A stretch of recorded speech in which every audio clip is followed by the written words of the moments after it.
3 animés manga que vous avez oubliés et qui ont marqué leur histoire. J'aimerais bien ici vous parler de 3 animés manga qui peuvent changer radicalement votre façon de voir les animés d'aujourd'hui. Alors ne partez pas, je vous promets, vous allez être surpris. Je sais que c'est des animes que vous avez peut-être déjà entendu parler, que vous avez des appréhensions dessus, mais dans ces animes là que je vais vous présenter, je vais vous raconter en quoi ces animes sont uniques et pourquoi on les a oubliés et qu'est-ce qu'aujourd'hui ils peuvent vous apporter. Je vais commencer en vous racontant leur histoire, les points faibles et les points forts qu'ils ont chacun bien sûr, et en quoi justement ils peuvent marquer leur histoire et en quoi vous allez pouvoir aussi les apprécier. Je suis Guillaume Saez, chercheur en mathématiques, fondateur de la chaîne Science Trash, et aujourd'hui...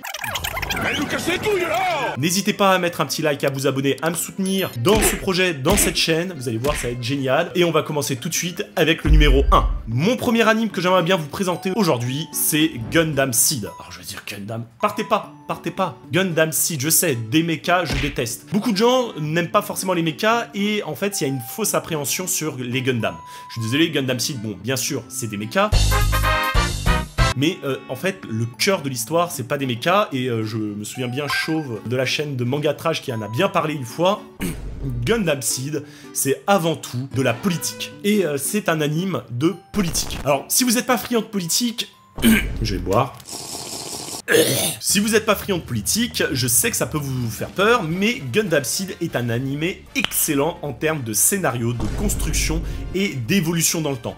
Alors faites attention, Gundam Seed Destiny est vraiment nul, le début de Gundam Seed est un peu lent, mais cet animé, malgré sa lenteur au début à démarrer, à vous présenter les personnages, l'intrigue, il y a beaucoup de personnages. Il faut savoir, vous arrivez à la fin de Gundam Seed, vous avez une 50aine de personnages en visuel dans votre tête. C'est un peu gonflant, mais c'est un animé réfléchi à plusieurs niveaux de lecture. Vous pouvez le regarder 4-5 fois, vous allez avoir 4-5 niveaux de lecture différents. Ça parle de politique, certes, mais ça parle aussi de guerre, de comment des partis politiques peuvent manipuler, et en fait, en quoi, justement, la politique est mauvaise. Ça représente un miroir derrière un peu de notre société, parce qu'on a toujours tendance à apprécier un parti politique plus qu'un autre, mais en fait vous allez beaucoup apprendre à travers cet anime que la plupart des partis politiques, aussi appréciables soient-ils, sont des bons manipulateurs. Et ça c'est incroyable. Cet animé m'a changé la perception de la politique, de la société, et aussi des dangers qu'elles peuvent amener. Alors, l'histoire est très simple, vous suivez en fait un personnage qui s'appelle Kira.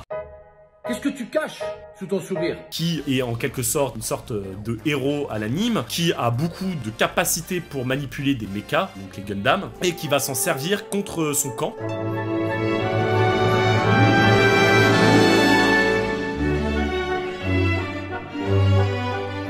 En fait, parce que vous avez deux camps, vous avez les terriens qui sont restés sur Terre et en fait les colons qui sont partis vivre sur des colonies, et les deux s'affrontent parce que chacun a besoin des ressources de l'un et de l'autre, il y a des tensions politiques, etc., etc. Kira se retrouve au milieu de tout ça et décide de prendre les armes contre les colons qui sont en fait sa patrie d'origine, et pourtant on ne sait pas pourquoi, mais Kira a des intérêts personnels à défendre, en plus d'avoir des capacités hors normes sans savoir pourquoi. Au début de l'anime on comprend pas trop ce qui se passe avant de rencontrer un personnage qui est central à l'intrigue, qui est Lacus Clyne. C'est une personne, un personnage en tout cas, qui est une sorte de chanteuse idol à la japonaise comme beaucoup connaissent, mais qui joue en fait dans cet anime un rôle géopolitique extraordinairement complexe et qui va totalement changer la façon dont l'intrigue va être perçue au cours de son évolution, parce qu'au fur et à mesure que Lacus Clyne évolue, vous allez voir que la politique et la façon dont les batailles vont être menées vont totalement changer. En fait, elle joue l'idole chanteuse très fragile, mais en fait c'est une des personnages les plus fortes. Elle casse l'image un peu des idoles et des femmes dans la société japonaise, parce qu'elle va prendre le rôle de guerrière, de première au front, alors que c'est pas du tout son rôle. Ce personnage est vraiment intriguant, et c'est pour ça que je vous recommande en fait cet anime, parce que à travers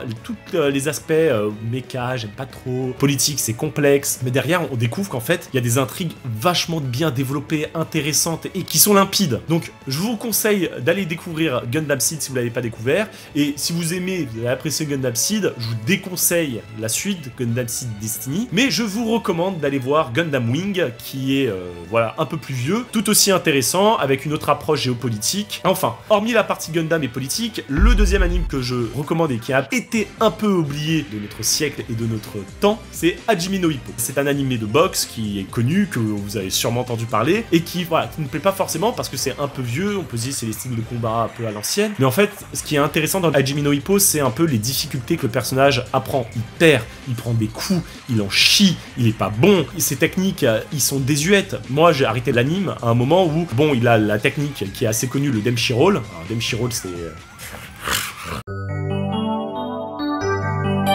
excellent. Excellent. Enfin bon, passons. Le Denshi Roll, c'est une technique, mais en fait, il a que ça, et un jour, il va affronter le champion du monde mexicain qui, quand il va lui faire sa spirale la Denshi Roll, il va lui faire tac, tac, tac, quelques coups à la figure, et il va tomber au sol. Il va lui casser son Denshi Roll, et tout l'intérêt de l'anime, c'est que le mec, il devient de plus en plus fort, et plus il devient fort, plus il découvre qu'il est super faible par rapport au reste du monde, qui est extraordinairement fort. Par exemple, il va combattre le champion du Japon à un moment, qui est lui à cette technique qui est le Earthbreak, donc il met un coup de poing en fait qui t'arrête pendant quelques temps ton cœur.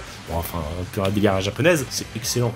Et en fait, c'est un vieil anime qui a de bonnes vieilles valeurs quand même, avec une approche qui n'est plus aujourd'hui visible dans l'animation japonaise, mais que je recommande. Vous allez me dire, ouais, aujourd'hui, c'est vrai qu'il y a les Axel World, il y a les Sword Art Online, il y a tous les Isekai, il y a ensuite toutes les nouveautés avec Spy Family, Jujutsu Kaisen et tout ça, là, ouais. Ok, là, je vous parle de vieilles animes qui ont une autre approche différente, voilà, du combat, de la difficulté, etc. Et le troisième anime que je recommande, c'est en fait dans la lignée des animés de sport. J'ai beaucoup aimé Aishid 21, qui est un anime, voilà, shonen, avec un bon esprit que j'ai adoré, surtout avec le personnage de Hiruma, que j'ai adoré Hiruma. Vous avez d'autres personnages qui sont bien développés aussi dans d'autres animes de sport. Moi, j'ai adoré Kuroko no Basket. En fait, il me représente bien, je trouve, le héros, un peu fantôme, qui aime être discret. Ça, j'aime bien, être discret, pas trop montrer ses compétences et dévoiler ses compétences quand il le faut. Excellent. Non, dans les animés de sport, il y a eu un virement avec IQ, avec d'autres animés comme Blue Lock plus récemment. Mais là, il y a eu un virement pour moi avec un vieil animé qui est peu connu des gens, mais qui est excellent. C'est Major. Major est un manga de baseball. Et en niveau manga de baseball, on a eu notre dose avec d'autres mangas de baseball qui étaient tout aussi bien. Mais là, Major, lui, prend un contre-pied avec une première saison où en fait, vous allez suivre l'aventure de Goro. Goro, c'est un enfant, il a 8 ans. Et en fait, il apprend le baseball à travers les yeux de son père. Et vous allez le suivre durant toute sa vie jusqu'à sa vie d'adulte où il va devenir papa et on va suivre la vie de son enfant. Donc le manga commence quand il est enfant et il finit avec les yeux de son fils. C'est un manga qui retrace toute la vie d'un joueur de baseball, des difficultés qu'il a vécues, de comment il est arrivé à la Major League et de ce que c'est la réalité dans ce sport. Et c'est impressionnant parce que la saison 1, elle est émouvante et naïve, plein d'enfants, voilà, c'est assez enfantin. Et je trouve que ça apporte une approche qu'on n'a plus dans les animés et les mangas aujourd'hui, c'est pas essayer de faire du spectacle à faire des animations extravagantes et tout ça, mais faire simple, efficace, raconter une belle histoire, c'est tout ce qu'on demande quoi des fois. Et c'est ça que j'ai beaucoup aimé dans cet anime, donc je vous le recommande. Je vous recommande vraiment ces 3 animes qui ont un peu changé. J'essaie de vous présenter des animes qui sont peu connus pour que vous les découvrez, parce qu'aujourd'hui on mange des animes à tout va, et c'est vrai que moi dernièrement là je me suis fait Dr Stone, je me suis fait le manga là avec le tournoi des dieux qui m'a fait rire. Il y a Spy Family qui est excellent. Bon, les Jujutsu bien sûr Kaisen, Demon Slayer et Masha qui sont classiques.